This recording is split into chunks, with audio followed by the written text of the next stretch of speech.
자, 받아쓰기 연습해야지. 그런데 엄마는 받아쓰기 너무 일찍 시작하면 스트레스 받는다고 했는데, 그래서 내 엄마 방식대로 했더니 뭐가 달라졌니? 공부는 빨리 시작할수록 좋은 거야. 준우한테 뭐 하시는 거예요? 저희는 아직 그런 거 시키지 않기로 했어요. 그럼 언제 시킬 건데? 남들 다 공부할 때. 너희 애들만 뒤처지게 만들 거야? 공부도 중요하지만 아이들이 스스로 흥미를 느낄 때 시작하는 게 더 중요해요. 흥미? 그러다 나중에 뒤처지면 내가 책임질 거야? 이 아들 공부 안 시키고 버릇없이 키울 거야? 버릇없이요? 어머니, 제발 저희 방식 존중해 주세요. 난 네가 애들 망치고 있다고 생각해? 그럼 어머니가 직접 키우세요. 이 이야기는 시어머니 시대, 그리고 현 시대의 부모들이 자녀 공부 방식을 서로의 다른 시대의 관점에서 바라보는 무엇이 옳은 공부학습 방식인가에 대한 고부간의 갈등을 다루었습니다. 여러분도 어느 것이 옳은 방식인지 함께 생각해 보면서 봐주세요. 어느 평범한 저녁, 그러나 불길한 기운이 감도는 가족 모임. 거실. 넓은 테이블에 가족들이 모여 앉아 저녁을 먹고 있다. 손자 준우 6세와 손녀 유진 4세는 장난감 자동차와 인형을 가지고 놀고 있고, 며느리 수진과 아들 민수는 나란히 앉아 있다. 시어머니인 정옥과 시아버지인 경호도 함께하고 있다. 식탁에는 반찬이 여러 가지 올라와 있지만 분위기가 왠지 싸하다. 준우야, 밥 먹을 때 장난감 만지면 못 써. 손에 쥐고 있는 거 내려놔. 네, 어머니, 사실 요즘 아이들 식사 습관에 너무 엄격하게 하면 오히려 스트레스를 받아서요. 뭐? 식사 예절이 기본이잖아. 장난감 만지면서 밥 먹으면 버릇없어 보인다고. 엄마, 요즘 애들은 좀 다르대. 우리도 어렸을 땐 밥상머리 교육 엄하게 받았지만 요즘은 좀 더 자유롭게 하는 게 좋다고 하더라고. 자유. 그럼 네 엄마는 널 그렇게 자유롭게 키웠니? 그게 아니라 요즘 육아 방식이 좀 변했으니까. 나는 못 봐주겠어. 애들 버릇 나빠지는 건 한순간이야. 손주 교육은 내가 좀 도와줄 테니까 신경 꺼. 신경 꺼라니?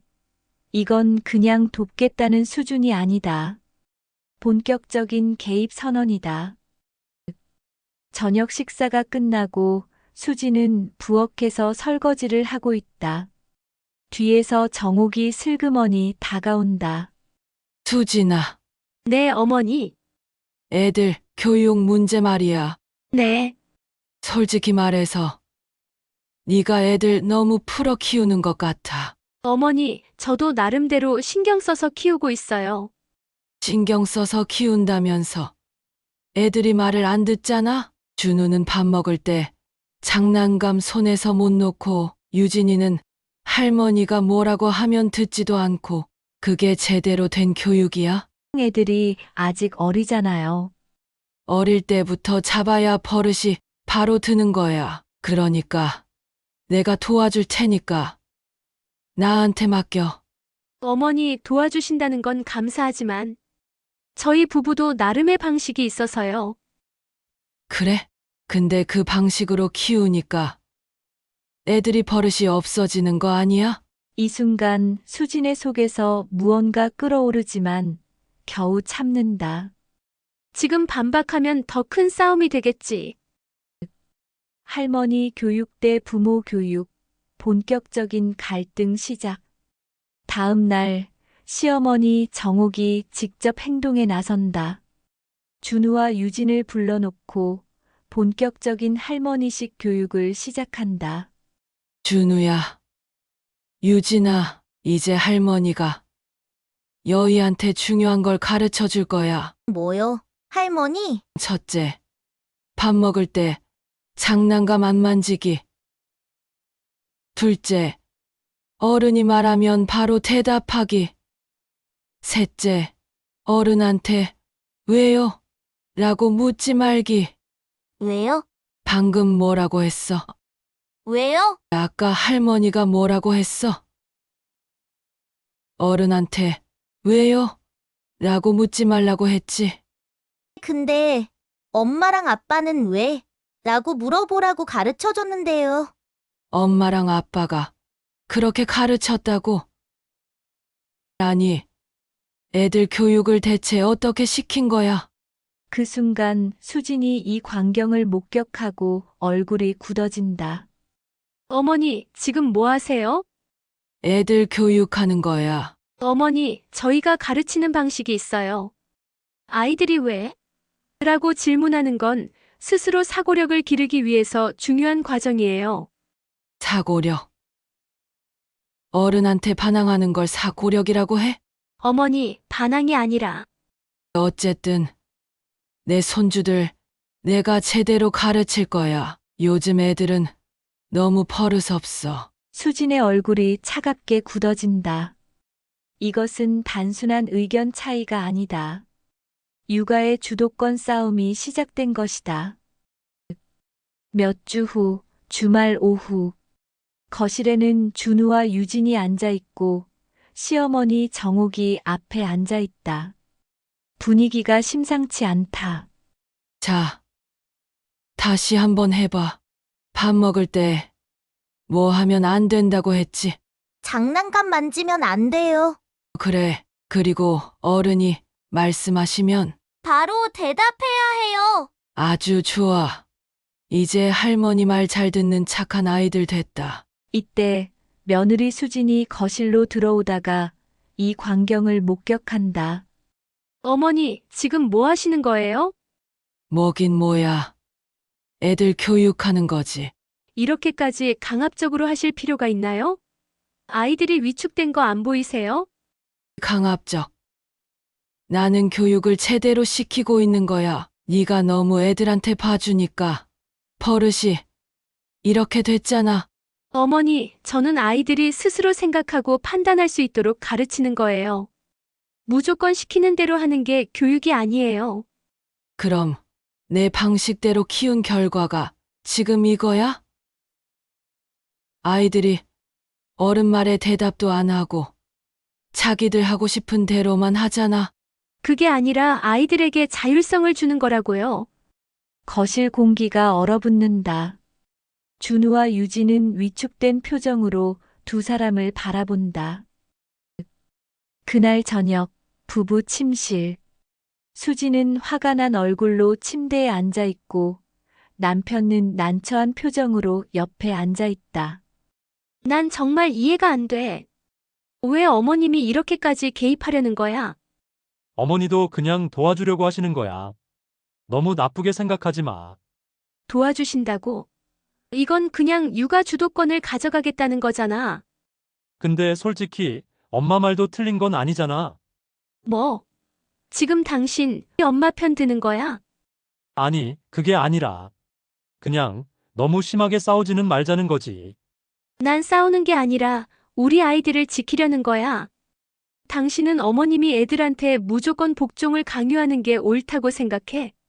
아니, 근데 또 너무 자유롭게 키우는 것도 문제일 수도 있잖아. 결국 당신은 우리 엄마한테 뭐라고 한마디도 못하겠다는 거네. 그냥 양쪽 다 맞는 부분이 있으니까 적당히 타협을 하면 안 될까? 난 타협 못해. 우리 애들은 우리가 키우는 거야. 민수는 더 이상 아무 말도 하지 못한다. 수진의 눈빛은 이미 단단히 결심한 듯하다. 며칠 후 다시 거실. 이번에는 분위기가 더욱 험악하다. 정옥이 손자 준우에게 숙제를 시키고 있다. 자, 받아쓰기 연습해야지. 여기 공책에다 따라 써봐. 그런데 엄마는 받아쓰기 너무 일찍 시작하면 스트레스 받는다고 했는데 그래서 내 엄마 방식대로 했더니 뭐가 달라졌니? 공부는 빨리 시작할수록 좋은 거야. 준우한테 뭐 하시는 거예요? 받아쓰기 연습시키고 있어. 저희는 아직 그런 거 시키지 않기로 했어요. 그럼 언제 시킬 건데? 남들 다 공부할 때. 너희 애들만 뒤처지게 만들 거야? 공부도 중요하지만 아이들이 스스로 흥미를 느낄 때 시작하는 게 더 중요해요. 흥미? 그러다 나중에 뒤처지면 내가 책임질 거야? 말싸움이 점점 격해진다. 이때 아들 민수가 부랴부랴 뛰어들어온다. 또 왜 이러세요, 다들? 내가 좀 말해봐. 이 아들 공부 안 시키고 버릇없이 키울 거야? 버릇없이요? 어머니, 제발 저희 방식 존중해 주세요. 난 네가 애들 망치고 있다고 생각해? 그럼 어머니가 직접 키우세요. 이 말을 듣고 거실은 정적에 휩싸인다. 모두가 충격을 받은 듯 침묵하고 공기가 싸늘해진다. 이제 이 문제는 단순한 교육 방식의 차이를 넘어 육아 주도권 싸움이 되어버렸다. 거실이 정적에 휩싸인 가운데 며느리 수진의 말이 공기 중에 무겁게 가라앉는다. 모두가 충격을 받은 듯 말없이 서로의 얼굴을 바라본다. 뭐라고? 어머니가 그렇게 아이들 교육이 잘못됐다고 생각하시고 저희 방식이 마음에 안 드시면 직접 키우세요. 그게 지금 말이라고 하니? 저도 한계예요. 계속 어머니 방식대로 강요하시면 저는 더 이상 아이들 키울 자신 없어요. 야, 그게 무슨 말이야?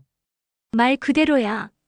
어머니는 우리 방식대로 키우는 걸 인정할 생각도 없고 자꾸 개입하시잖아. 그러면 어머니가 키우시라고요. 거실이 다시 침묵에 휩싸인다. 정옥은 아연실색하며 며느리를 바라보고 민수는 당황한 기색이 역력하다. 이때 조용히 듣고만 있던 시아버지 경우가 무겁게 입을 연다.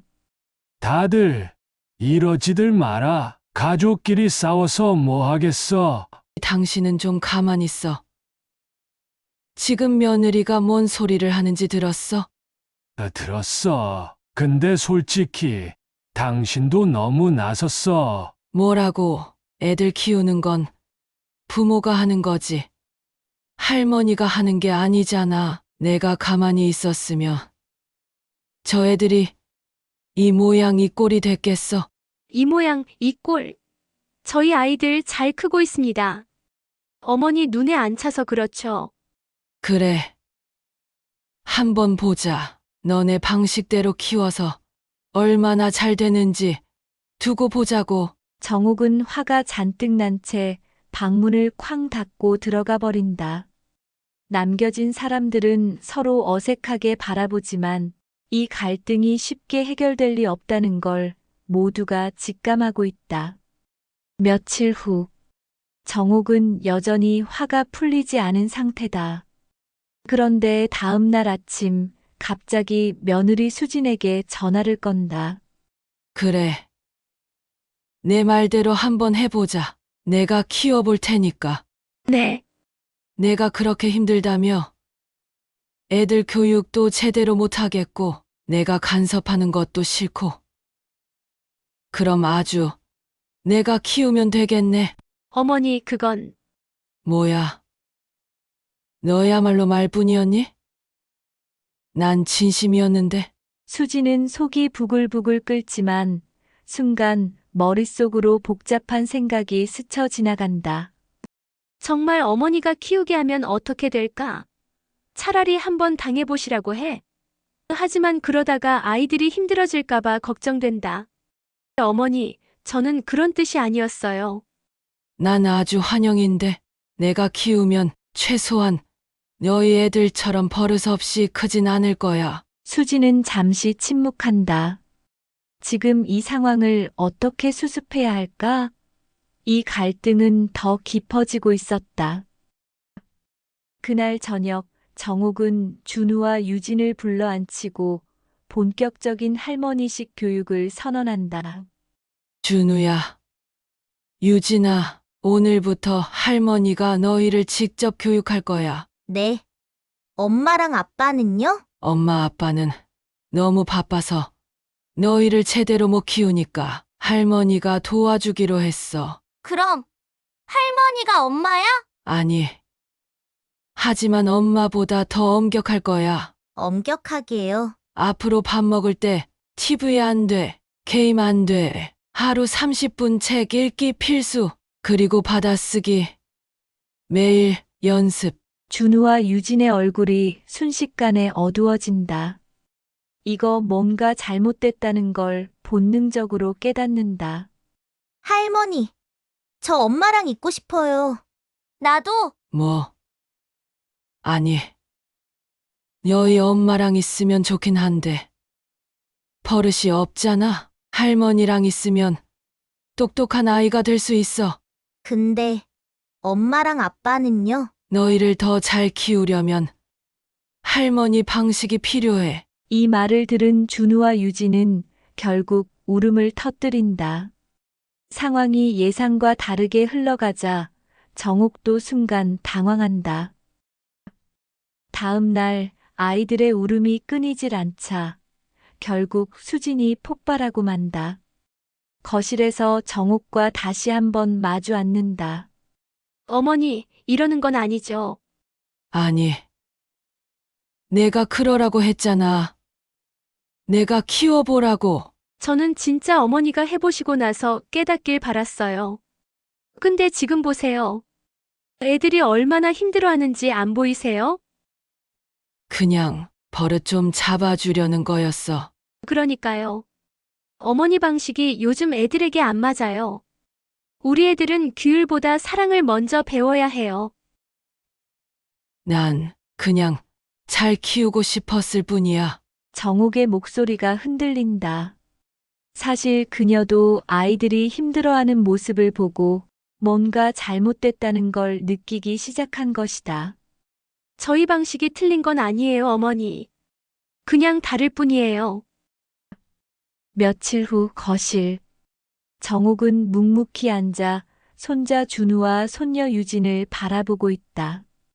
아이들은 여전히 긴장한 표정으로 할머니를 살피고 있다. 너희 할머니랑 있는 게 그렇게 힘들었니? 할머니가 무섭진 않은데 너무 힘들어요. 책도 보고 싶을 때 보고 싶어요. 정옥은 아이들의 반응에 약간 당황한 표정을 짓는다. 그녀의 의도는 단순히 좋은 교육을 시키겠다는 것이었는데 아이들에게는 억압으로 다가왔던 것이다. 그래. 그 순간 며느리 수진이 거실로 들어온다. 그녀는 조심스럽게 정옥과 아이들의 대화를 듣고 있다. 어머니, 이제 이해하시겠어요? 뭐가? 난 그저 애들이 제대로 크길 바란 거야. 정옥은 입을 꾹 다물고 있다가 결국 천천히 고개를 끄덕인다. 그날 저녁 식사 시간. 정옥은 아이들이 밥을 먹을 때 장난감을 가지고 노는 것을 보고 눈살을 찌푸리다가 결국 한숨을 쉬며 살짝 미소를 짓는다. 자, 장난감은 조금만 가지고 놀고 밥은 제대로 먹어야 해. 알겠지? 네, 할머니가 혼 안 내요. 그냥 내 엄마 방식대로 해보는 것도 나쁘지 않을 것 같아서. 수지는 순간 놀란 듯 정옥을 바라본다. 어머니가 이렇게까지 양보를 하시다니. 감사합니다, 어머니. 정옥은 애써 시선을 피하며 고개를 끄덕인다. 아직 완전히 이해한 것은 아니지만 적어도 조금은 변화하기로 결심한 듯하다. 며칠 후 공원. 정옥과 수진이 함께 아이들과 놀고 있다. 분위기는 한결 부드러워졌다. 그런데 옆 벤치에 앉아있던 한 할머니가 다가와 말을 건다. 어머, 따님이신가 봐요. 아, 며느리예요. 어머, 요즘 시어머니들은 참 좋으시네요. 저는 우리 며느리가 애 키우는 방식이 너무 이해가 안 가서 싸우기만 하는데요. 수진이 순간 정옥의 표정을 살핀다. 불길한 예감이 든다. 요즘 며느리들은 애들을 너무 풀어 키운다니까요. 옛날처럼 좀 단단하게 키워야 하는데. 순간 정옥의 눈빛이 흔들린다. 그녀의 마음속에 잠시 묻어둔 옛날식 교육에 대한 미련이 다시 떠오른 것이다. 수지는 정옥의 흔들리는 눈빛을 포착하고 마음속으로 긴장한다. 또다시 새로운 전쟁이 시작될 수도 있겠어. 어머니, 우리 준우랑 유진이 뛰어노는 거 좀 보세요. 정말 건강하고 행복하게 자라고 있죠? 정옥 흠칫하며 아이들을 바라보다가 결국 살짝 미소를 짓는다. 그래, 맞아. 그러나 그녀의 눈빛 속에는 여전히 갈등의 흔적이 남아있다. 육아 전쟁이 한 번의 승리로 끝날 리는 없다. 앞으로도 크고 작은 전투가 계속될 것이다. 어두워진 밤 집. 정옥은 잠자리에 들기 전 조용히 앨범을 꺼내본다. 거기에는 젊었을 때 그녀가 아들 민수를 키우던 사진이 있다. 그녀는 한참을 바라보다가 작은 한숨을 내쉰다. 나도 그때는 최선을 다했는데. 그녀는 조용히 앨범을 덮는다. 그 순간 휴대폰이 울린다. 수진의 메시지가 도착했다. 어머니, 오늘 함께 놀아주셔서 감사해요. 준우랑 유진이도 정말 즐거워했어요. 정옥은 잠시 메시지를 바라보다가 결국 천천히 미소를 지으며 답장을 보낸다. 나도 즐거웠어. 다음엔 같이 맛있는 거 해 먹자. 그녀는 휴대폰을 내려놓고 조용히 불을 끈다. 육아 전쟁은 완전히 끝나지 않았지만 적어도 한 걸음은 나아갔다. 그리고 가족 간의 관계도 조금씩 변하고 있었다.